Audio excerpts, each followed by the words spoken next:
Dito.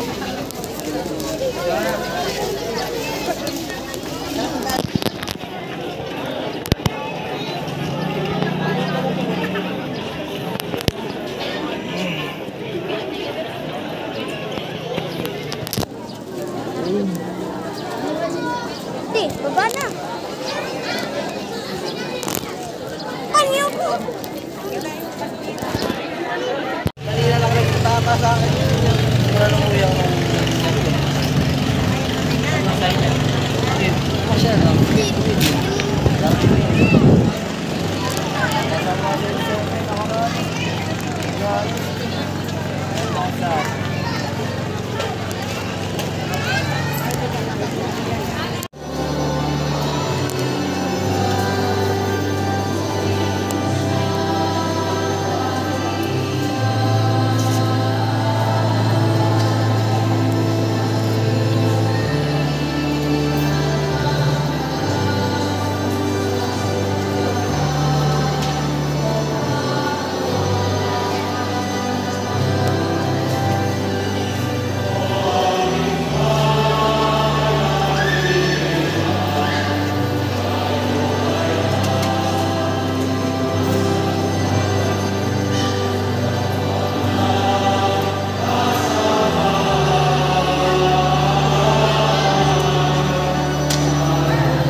iligtas sa kasalanan at ilayo sa lahat ng kapahamakan, samantalang aming pinananalingan ang dakilang araw ng pagpapahayag na tagapagligtas namin sa Jesus.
Espiritu Santo. Amen.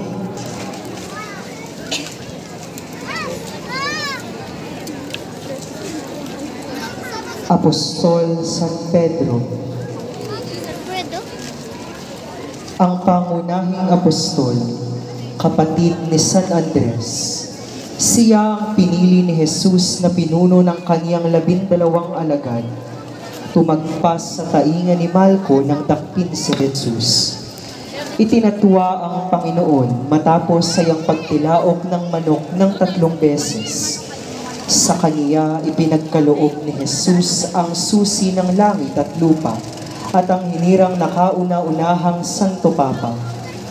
Pumanaw siya na martir sa pamamagitan ng pagpapako sa kanya ng patiwali. Ang imahen kong ito ay nasa pangangalaga ni Ginoo at Ginang Pacifico Cruz at pamilya. Apostol San Pedro, Ipanalangin mo kami. ni Zebedeo at Salome, nakatatandang kapatid ni San Juan Evangelista. Siya ang isa sa mga unang tinawag ng Panginoon habang sila ng kanyang nakababatang kapatid at ama ay nasa dalampasigan. Siya ang isa sa 3 alagad na pinili ni Jesus upang maging saksi ng kanyang pagbabagong anyo. Ipinangaral niya ang mabuting balita sa kaharian ng Roma at sa mahabang panahon sa Espanya. Siya ang pinaniniwalaang unang pumanaw sa mga alagad matapos ipag-usig ni Haring Herodes pagbalik niya sa Jerusalem. Pangan niya ang mga isda, larawan ng isang mangingisda at paghahalintulad sa pamamalakaya ng mga tao. Ang imahen kong ito ay nasa pangangalaga ng pamilya Crisostomo Perez. Apostol Santiago Mayor, Ipanalangin mo kami. Apostol San Felipe, siya ay mula sa Betsaida ng Galilea na tinawag ng Panginoon na sumunod sa kanya. Isang araw, matapos agit ni San Pedro at San Andres sa tagpo ng mabuting balita kung saan nagpakain ang Panginoon ng mahigit na 5,000 tao. Nabanggit ang kanyang pangalan, kaya tanga niya ang mga tinapay bilang paggunita sa tagpon iyon. At siya ay laging nakahanay na panglima sa bilang ng mga apostol. Ang imahen pong ito ay nasa pangalaga ni Ginoong Erwin Kapati. Apostol San Felipe, ipanalangin mo kami. Apostol Santiago Menor, mula siya sa Nazareth at pinaniniwalaang kamag-anak ng Panginoong Hesus. Pinamunuan niya ang unang simbahan ng Jerusalem at noon may pagtatalo tungkol sa pagpapatuloy. Tinanggap niya ang panukala ni Pedro na huwag nang ipataw ang pamatok ng mga sinaunang alagad sa mga hentil na sumasampalataya kay Kristo. Ang kaniyang pangangaral ay kinoronahan ng pagkamartir, binambo hanggang mamatay. Ang imahen pong ito ay nasa pangangalaga ni Ginoong Raymond Natividad. Apostol Santiago Menor, ipanalangin mo kami.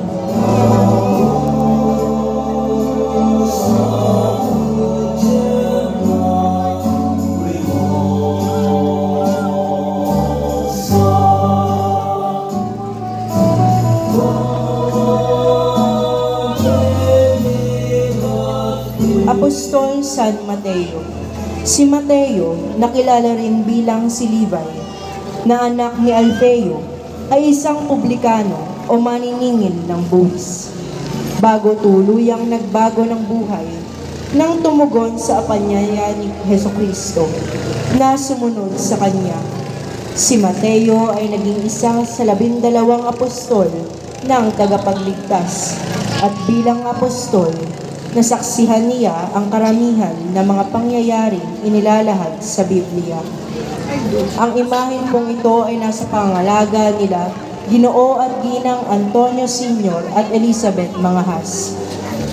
Apostol San Mateo, Ipanalangin mo kami. Apostol San Simon Makabayan, isa sa 12 alagad ni Jesus, tinatawag din siyang Kananeo o Masikap.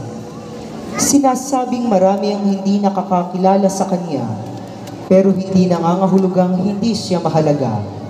Ayon sa tradisyon, matapos magsanay kay San Pedro, nangaral siya sa Ehipto, Mesopotamia, Hilagang Afrika, Britanya at ayon sa ilan sa iba pang panig ng gitnang silangan.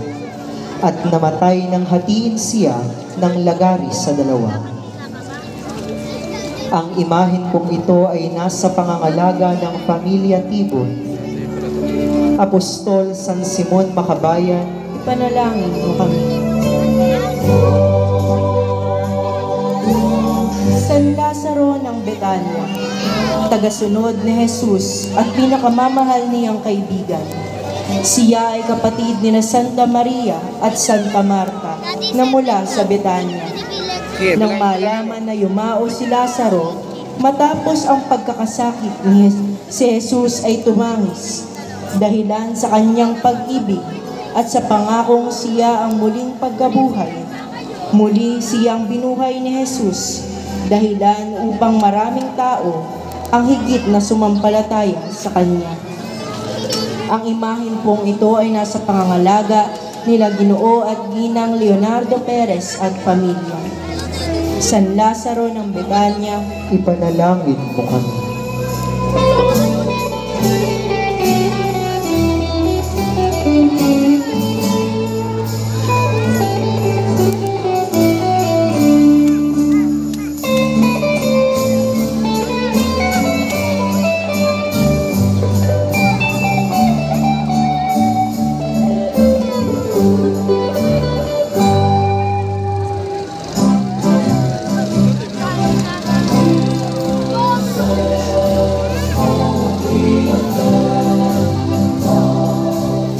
Cleopas ng Emmaus, isa sa mga saksi at tagapaniwala ng Panginoong Hesukristo, asawa ni Santa Maria Cleofe, at ama ni San Judas Tadeo at Santiago Menoro, isa sa mga sumubaybay sa pasyon ng Panginoon. Sa aklat ni San Lucas, noong araw ng muling pagkabuhay, isa siya sa 2 disipulo na nakasumpong sa Panginoon sa daan patungong Emmaus. Ang imahen kong ito ay nasa pangangalaga ni Ginoong Kurt Gillian Ocampo. San Cleopas ng Emmaus, ipanalangin mo kami. Ang paghihimala sa kasalan sa Kana. Ang mga pahayag sa kaganapang ito ay mababasa sa aklat ni San Juan. Nagkaroon ng isang kasalan sa Kana ng Galilea at naroon ang ina ng Panginoon. Nang magkulang ng alak, sinabi ng ina ni Kristo sa kanya, wala silang alak. Doon ay mayroong 6 na tapayang bato para sa kaugaliang paglilinis ng mga Hudyo na naglalaman ang bawat isa ng 2 o 3 bangang tubig. Pinapuno niya ito ng tubig. Sinabi niya sa kanila, kumuha kayo ngayon at inyong dalhin sa pinuno ng handaan. Nang matikman ng pinuno ng handaan, ang tubig ay naging alak. Doon ay ipinahayag ang kanyang kaluwalhatian at sumasampalataya sa kanya ang kanyang mga alagad. Ang imahen kong ito ay nasa pangangalaga ni Ginoo at Ginang Beniginto.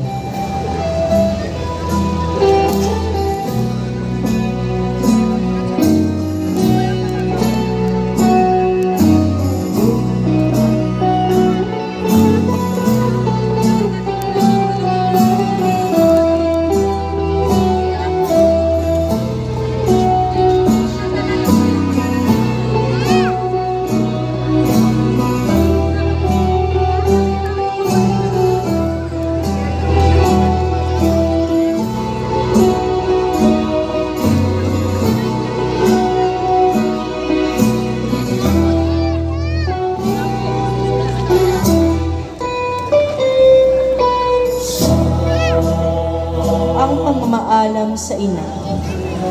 Ayon sa mahal na pasyon ng Panginoon, ang Panginoong Hesukristo, bago harapin at danasin ang kanyang kamatayan, ipinaalam muna niya ito sa kanyang minamahal na inang si Maria, upang ihanda ang kanyang kalooban sa mga sakit at pagdurusa ng kanyang masasaksihan. Ang mga hapis at hirap na ito rin ang ipinag-adya ni Simeon kay Maria nang si Jesus ay inihandog sa templo 40 araw matapos maipanganak. Ang tagpupong ito ay nasa pangangalaga ni Ginoong Edwin Macalo.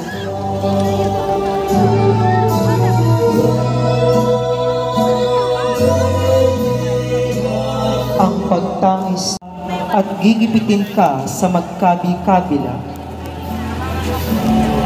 Ang imahen kong ito ay nasa pangangalaga ni Ginoong Dexter Santos.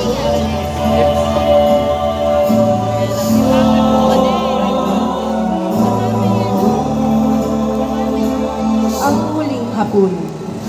Ang tagpong ito ang pagpapakita ng pagtatatag ng sakramento ng Eukaristiya. Si Jesus ay binigay ang kanyang sarili sa anyo ng tinapay at alak. Ang kanyang katawan at dugo na sa tuwing tayo ay kakain ng tinapay na ito at iinom ng kanyang dugo ay pinapahayag natin ang kanyang kamatayan at sinasariwa ang pangako niyang buhay na walang hanggan sa atin. Ang tagpupong ito ay nasa pangalaga ni Ginoo at Ginang Rodolfo Gadi.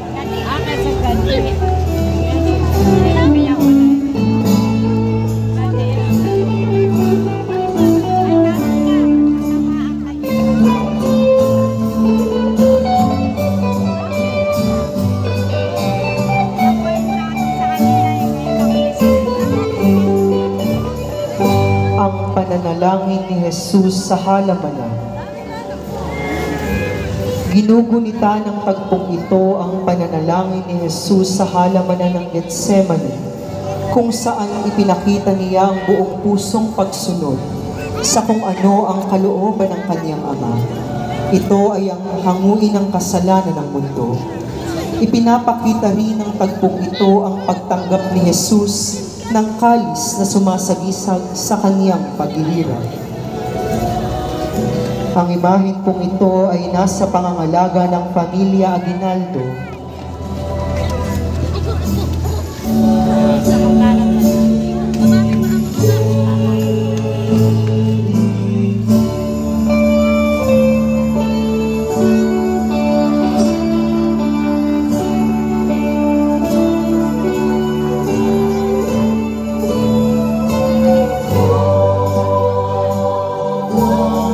Pagkakanuno ni Judas. Ayon sa salaysay ng Ebanghelyo, matapos na si Jesus ay manalangin sa halamanan, ay dumating si Jesus na isa sa 12, kasama ang maraming taong may tabak at sulo. Ang taksil ay nagbigay ng isang hudyat na kung sino ang kanyang hahalikan, ay siya ang kanilang dadakpin. Kapag daka ay nilapatan niya si Jesus at nagsabi, "Maligayang bati, Guro," at hinalikan siya. Pagkaraay dinakip si Jesus ng mga kawal. Ang tagpupong ito ay nasa pangalaga ni Edwin Yape at Apo.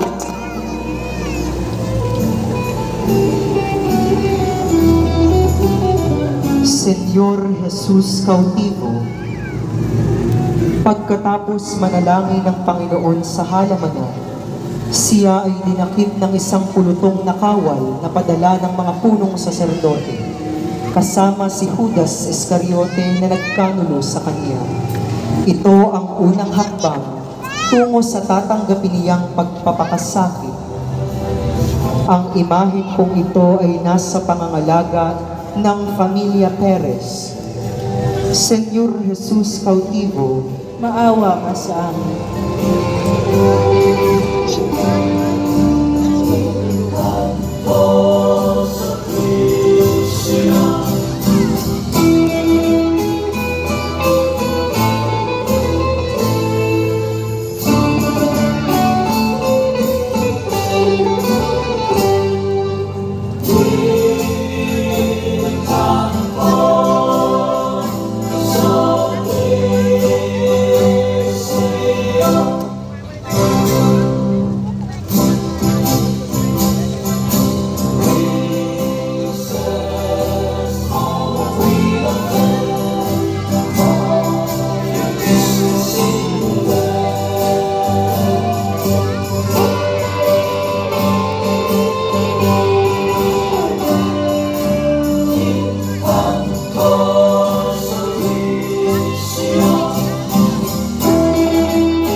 pagkatwa ni Pedro kay Jesus.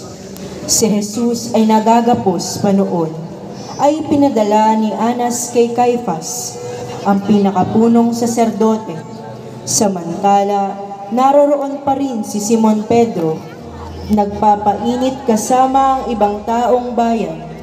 Siya ay nakilala nila na isa sa mga alagad ni Jesus, at makatatlo siyang tinanong na mga nakikilala sa kanya, ngunit ito ay tinanggi ni Pedro at tinatuwa niya si Jesus kasabay ng pagtilaok ng manok.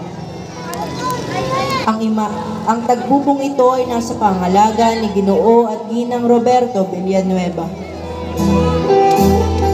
Jesucristo de la Columna, ginugunita ng sumusunod na tagpo ang paghagupit sa katawan ni Jesus habang siya ay nakagapos sa haliging bato. Buong pagtitimpi niyang hinarap ito, alang-alang sa kaligtasan ng lahat. Ang paghagupit kay Jesus ay iniutos ni Pilato upang pahupain ang galit ng mga tao sa kanya. Ang imahen kong ito ay nasa pangangalaga ni Ginoo at Ginang Pablo Trilliana III. Jesucristo de la Columna, Ay maawa ka sa amin.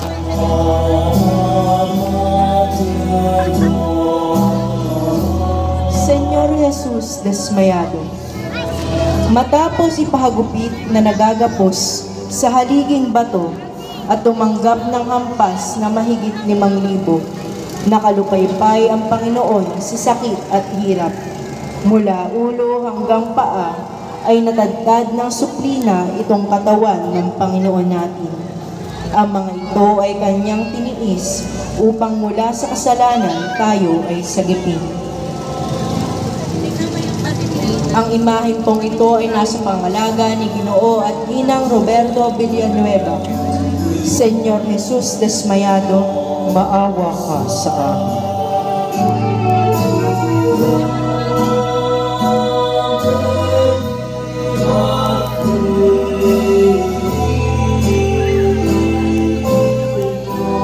Ang pagpuputong ng koronang tinig. Sa pagdaloy ng dugo sa katawan ni Jesus, hinubaran siya ng damit at sinuotan ng pula, pinutungan ng koronang gawa sa tinig at idiniin sa kanyang ulo. Pinagmalupitan at hinamak ng mga sundalo, saka tinuya, sigaw, ang mabuhay ang hari ng mga Hudyo. Ang tagpupong ito ay nasa pangangalaga ni Ginoo at Ginang Roberto Villanueva. Senyor Jesus de la Pasensya. Matapos ipahagupit ni Pilato, si Jesus ay dinala ng mga kawal ng gobernador sa palasyo ng gobernador at nagkatipon ng buong batalyon sa paligid niya. Siya ay hinubaran at sinuotan ng isang balabal na matingkad na pula. Ipinakikita sa tagpong ito ang katibayan ng loob ni Jesus na sa gitna ng mga panlilibak at pagpapasakit sa kanya ay hindi siya nanlaban at tinanggap niya ang lahat ng ito ng buong puso. Ang imahen pong ito ay nasa pangalaga ni Ginang Tomasa Nagtalon at Pamilya Santos. Senyor Jesus de la Pasensya, maawa ka sa amin. Ang pagpapatanaw ni Poncio Pilato kay Jesus. Ang salitang Ecce Homo ay wikang Latin na ang ibig sabihin ay narito ang tao na ginamit ni Poncio Pilato nang kanyang iharap si Jesus sa mga taong nais siyang ipako sa krus, batbat ng sugat at may putong na koronang tinig. Ang imahen pong ito ay nasa pangangalaga ni Ginoo at Ginang Cornelio Manansala.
Nuestro Padre Jesus Nazareno. Ipinapakita ng imaheng ito ang pagpapasan ng krus ni Jesus. Ang kanyang pagyakap sa krus ay tanda ng kanyang pagtanggap ng kanyang kamatayan alang-alang sa kaligtasan ng sanlibutan. Nang yakapin niya ang krus, ipinagkaloob na rin niya ang buhay niya upang tayo'y magkaroon ng buhay na walang hanggan at ipagkasundo sa kanyang Ama sa langit. Ang imahen pong ito ay nasa pangalaga ni Ginang Lilia Cruz at pamilya. Nuestro Padre Jesus Nazareno, Maawa ka sa amin.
Nasalubong ni Jesus ang kaniyang ina.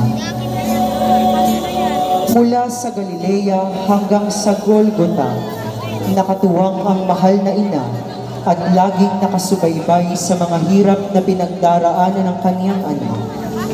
Masakit sa mahal na Birheng Maria na makita ang kaniyang anak na nagdurusa, sugatan ang muka at patang-pata ang katawan.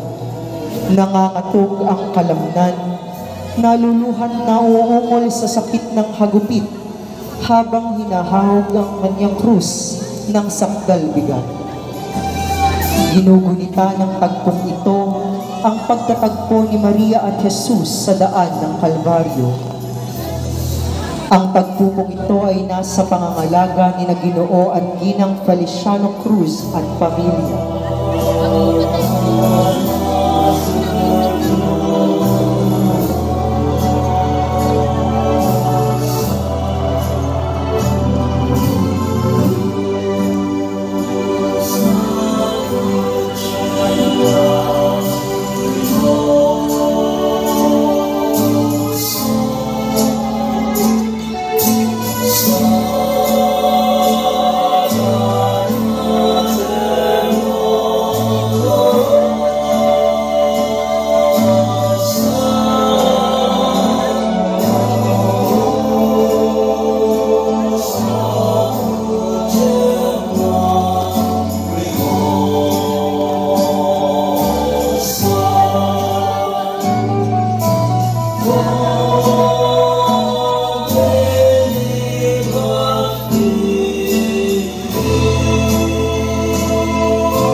De la Esperanza Macarena.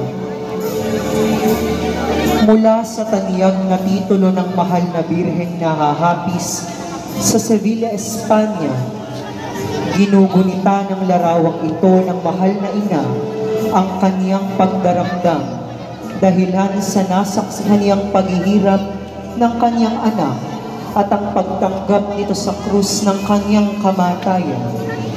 Ngunit si Maria ay larawan din ng pag-asa sa muling pagkabuhay ni Jesus at pangako niyang kaligtasan.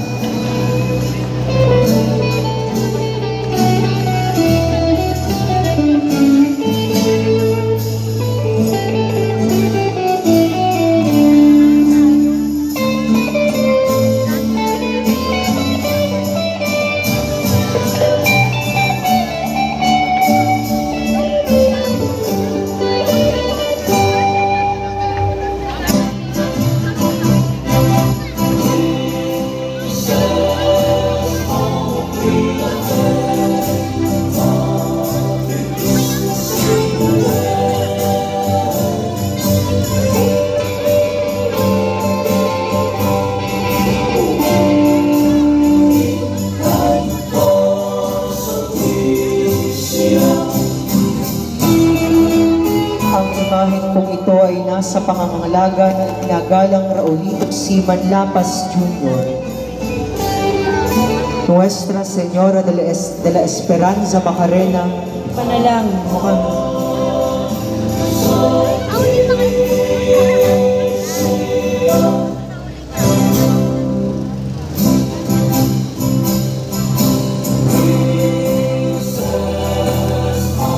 Ang pagtulong ni Simon Sireneo kay Jesus. Ipinapakita ng tagpong ito ang pagmamalasakit ni Simon Sireneo na kahit na siya ay isang manlalakbay at dayuhan na galing sa bukid at piniit pagpasanin ng krus ni Jesus. Hindi niya tinanggihan at minalagpas ang pagkakataon, bagkus pinagmalasakitan o tinulungan niya ang duguan at hirap na Kristo. Isang magandang larawan ng pagtulong sa nangangailangan at mahihirap. Matulad nawa tayo kay Simon Sireneo sa kanyang pagmamalasakit. Ang imahe kung ito ay nasa pangalaga ni Rendel Darren Roque at pamilya.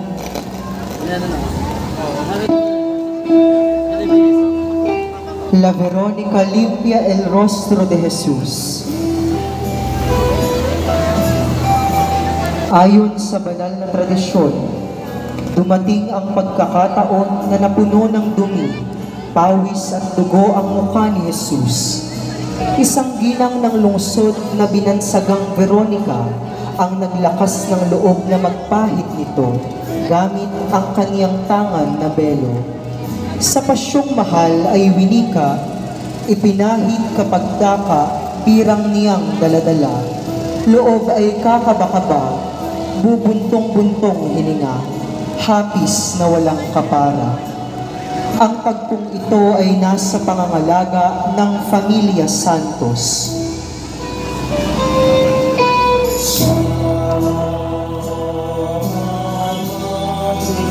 Nuestro Padre Jesus de la Tercera Caída.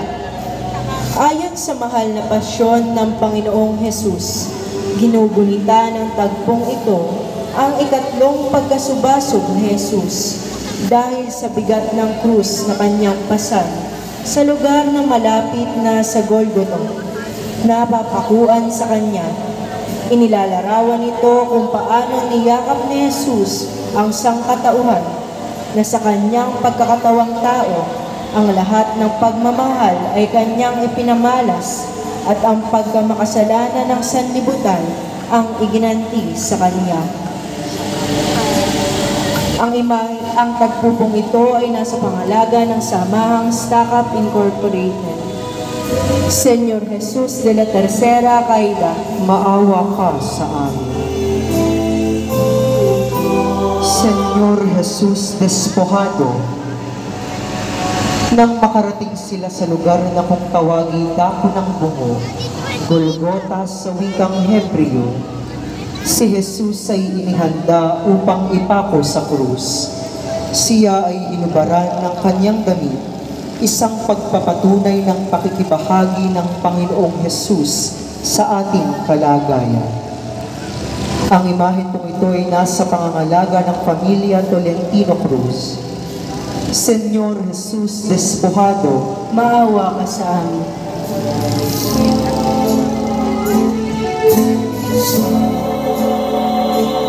Santo Cristo de las Penas. Ipinapakita ng imaheng ito ang pagpapaubaya at pagtanggap ng Panginoong Hesukristo sa kanyang higit na nagpapakasakit. Pinaubaya ni Jesus ang kanyang sarili sa Ama sapagkat nasa rurok na siya ng kanyang misyon. Niyakap ni Jesus ng buong buo ang pagpapakasakit hanggang kamatayan. Tinanggap niya ang kamatayan hindi dahil siya ay makasalanan, kundi bagkus ito'y pakikiisa sa ating mga kasalanan. Ito ang dahilan ng ating kaligtasan. Sa kanyang pagpapakasakit at kamatayan, binigyan niya tayo ng katubusan. Ang imahen pong ito ay nasa pangalaga ni Ginoong Elgidion Raimundo at pamilya. Santo Cristo de las Penas, Maawa ka sa amin.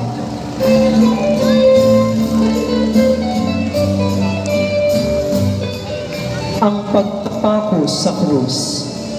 Si Jesus ay ipinako sa krus. Ang mga kawal naman ay nagsapalaran upang malaman kung alin sa kanyang kasuotan ang mapupunta sa isa't isa. Ang mga tao'y nakatayo roon at nanonood. Nililibak naman siya ng mga pinuno ng bayan. Anila, iniligtas niya ang iba. Iligtas naman niya ngayon ang kanyang sarili kung siya nga ang Mesiyas, ang hinirang ng Diyos. Ang tagpong ito ay nasa pangangalaga ng pamilya Villanueva.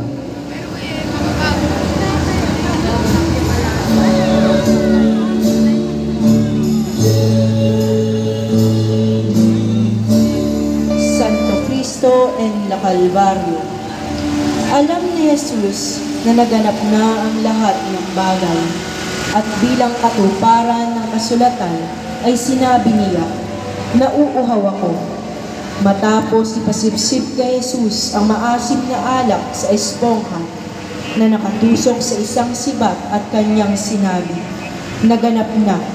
Iniyukayok niya ang kanyang ulo at si Jesus ay nalugutan ng hininga. Ang imahen pong ito ay nasa pangalaga ni Ginoong Efren Santos. Santo Cristo en la Calvario, Maawa ka sa amin.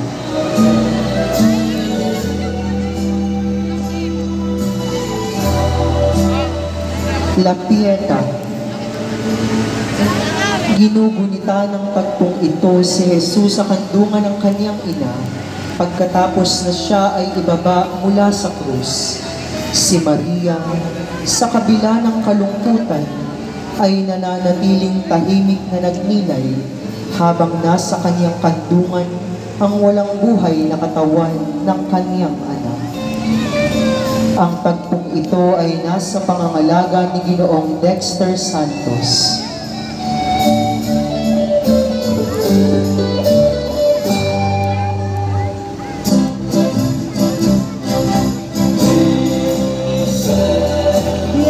Angustia.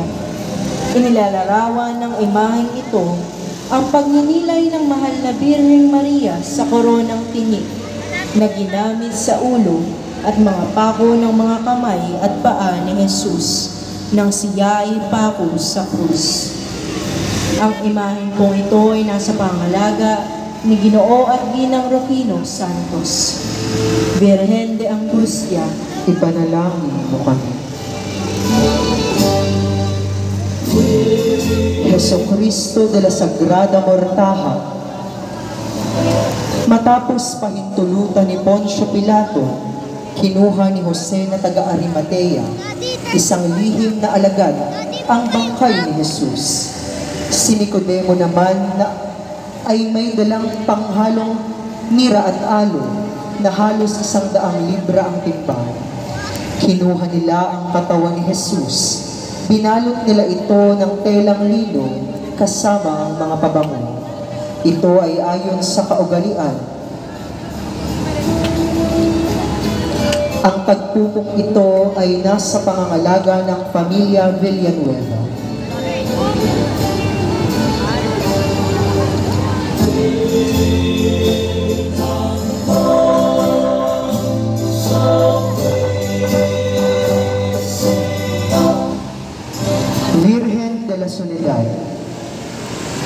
Nilalarawan ang imaheng ito ng mahal na Birhen na sa kaniyang pag-iisa matapos ilibing ang Panginoon.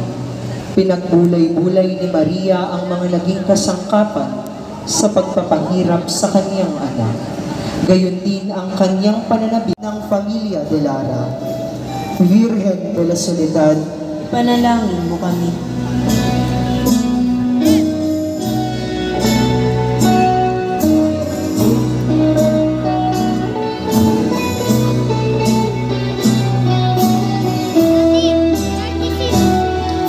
San Nicodemo, isang Pariseo at namumuno sa mga Hudyo na minsang nakausap ang Panginoon tungkol sa binyag sa tubig at espiritu.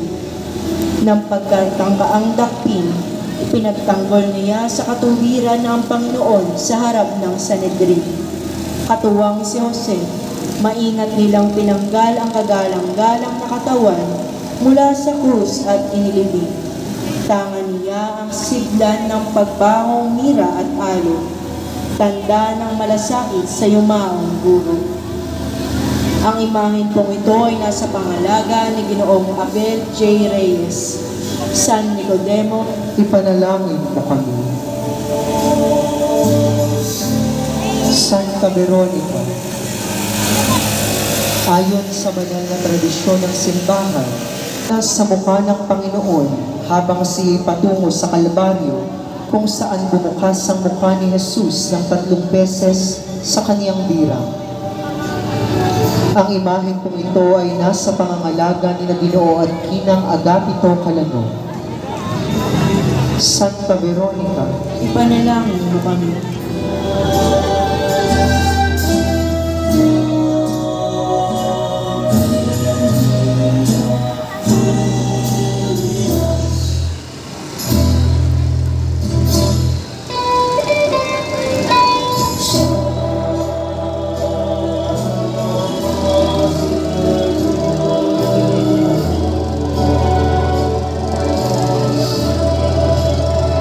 Santa Maria de Chipre. Siya ang ina ni San Marcos Evangelista. Siya ay isang mayamang babae na ninirahan sa Jerusalem at nasa hanay ng kababaihang naglingkod at sumunod kay Jesus. Ayon sa tradisyon, sa kanyang bahay ginanap ang huling hapunan at ang pagkatatag ng banal na Eucharistia. Doon pinaniniwalaang nag-ipon-tipon ng mga alagad ni Jesus upang magdasal at kung saan nanaog ang Espiritu Santo sa mga apostoles noong unang Pentecoste. Ang imahen pong ito ay nasa pangalaga ng pamilya Villanueva Galman. Santa Maria de Chipre, ipanalangin mo kami. Santa Juana ni Cuza, siya ay isa sa mga kababaihang may kaya na hindi nagdalawang isip na maglingkod kay Jesus. Asawa ni Cuza, siya ay buong kababaang loob na tumalima sa tawag ng Diyos sa pamamagitan ng pagsuporta sa pangangailangang material ni Jesus sa kaniyang pangangaral ng mabuting balita. Ang imahen kong ito ay nasa pangangalaga ng pamilya Aguinaldo. Santa Juana de Cuza, ipanalangin mo kami. Santa Maria Jacobo. Si Santa Maria Jacobe ay pinaniniwalaang isa sa 3 Maria, ina ni Santiago ang Bata at ni San Judas Tadeo, nakasama sa pangaral ng Panginoong Jesucristo. Ang imahen kong ito ay nasa pangalaga ni Ginoong Danilo A. Raimundo at pamilya. Santa Maria Jacobe, ipanalangin mo kami.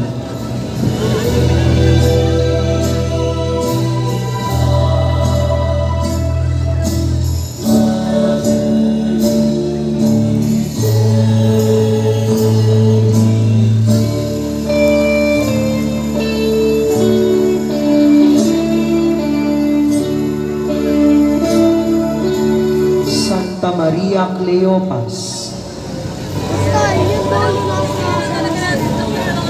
Ipinapalagay na pinsan siya ng mahal na Birheng Maria, kaya't siya'y malapit na kamag-anak ni Jesus at masugid na tumutulong sa pagpapahayag ng mabuting balita.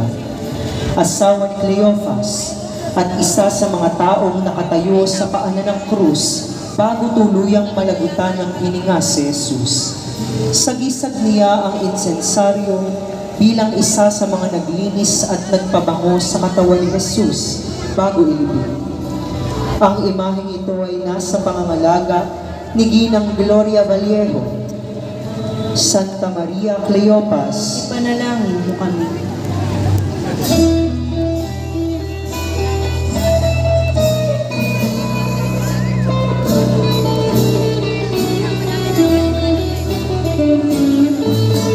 Santa Maria Salome, kinilala bilang asawa ni Zebedeo at ina ng dalawang dakilang apostol ni Jesus na sina Santiago Apostol at San Juan Evangelista. Sa gisag ang walis, siya ay isa sa mga naglinis ng pinaglibingan ni Jesus at kasama ni na Maria Magdalena na mga unang nakasaksi sa muling pagkabuhay ni Jesus. Ang imahen pong ito ay nasa pangalaga ni Ginoong Eddie Macali. Santa Maria Salome, ipanalangin mo kami.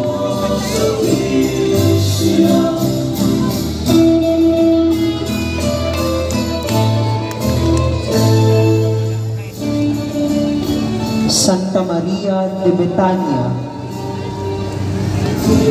kapatid ni na Santa Marta at San Lazaro, siya ay ang nagpahid ng pabango sa paa ni Jesus sa kanilang bahay sa Betania bilang pasasalamat sa pagkabuhay na mag-uli ng kapatid niyang si Lazaro.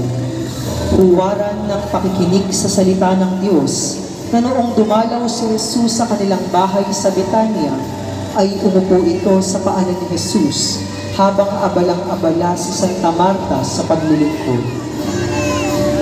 Ang imahen kong ito ay nasa pangangalaga ni Ginoong Dexter Santos. Santa Maria de Betania, ipanalangin mo kami.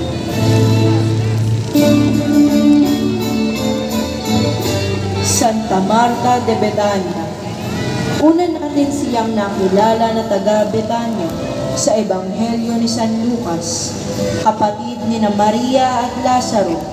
Inilalarawan siya sa pagkaabala sa pag-aasikaso kay Jesus nang ito ay tumuloy sa kanilang tahanan. Samantala, itinuro ni Jesus sa kanya ang higit na mahalagang dapat na pinagkakaabalahan sa buhay, ang pagpapayaman ng sarili sa salita ng Diyos. Ang imahen pong ito ay nasa pangalaga ni Dr. Roderick John Crisostomo. Santa Marta de Betania, ipanalangin mo kami.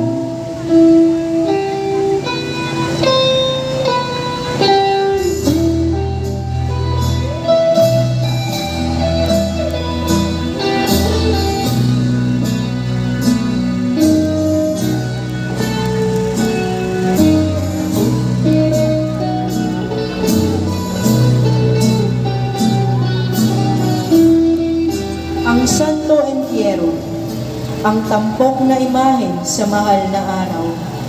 Ginugunita ng imaheng ito ang banal na bangkay ng Panginoon, ang Diyos na nagkatawang tao upang tubusin ang sanlibutan, ang kordero ng Diyos na nag-aalay ng buhay para sa kaligtasan natin mula sa kasalanan.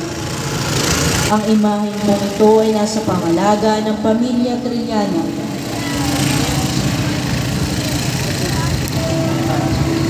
Santo Entierro, maawang ka sa amin.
Magdalena, 7 demonyo.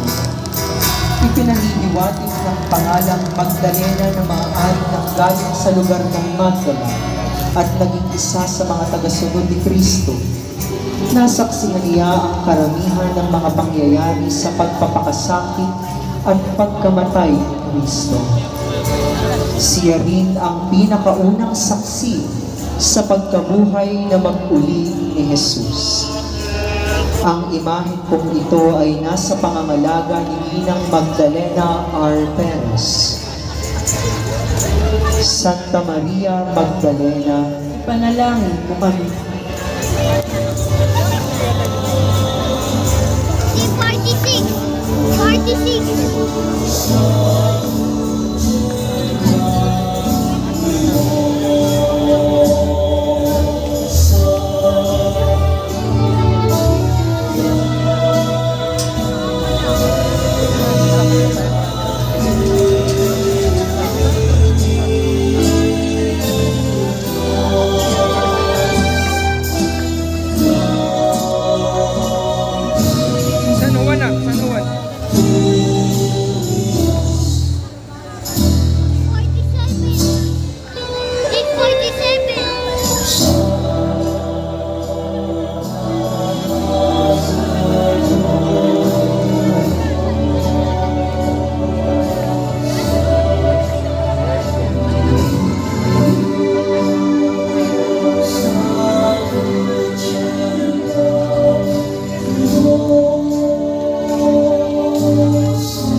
San Juan Evangelista, kapatid ni Santiago, sila ang mga anak ni Zebedeo at Maria Salome.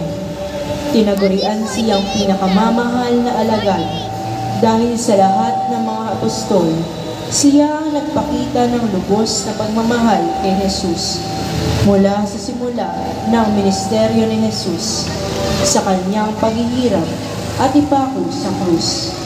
Tanging siya lamang ang nanatili sa piling ng poong mahal at sa kanya inahabilin ni Jesus ang kanyang mahal na ina. Ang imahen pong ito ay nasa pangalaga ng pamilya Crisostomo. San Juan Evangelista, ipanalangin mo kami.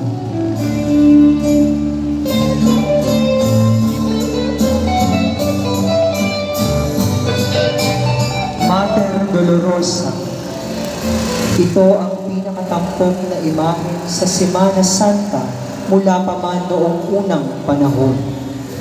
Ang ina ni Jesus na nahahapis at ina natin lahat. Inilalarawan ng imahen ito ang hapis, pait, lumbay, dusa at pighati na nararanasan ng isang inang namatayan ng anak. Ang imahen kong ito ay nasa pangangalaga ni Ginang Teresita Raimundo Cruz. Mater Dolorosa, ipanalangin mo kami.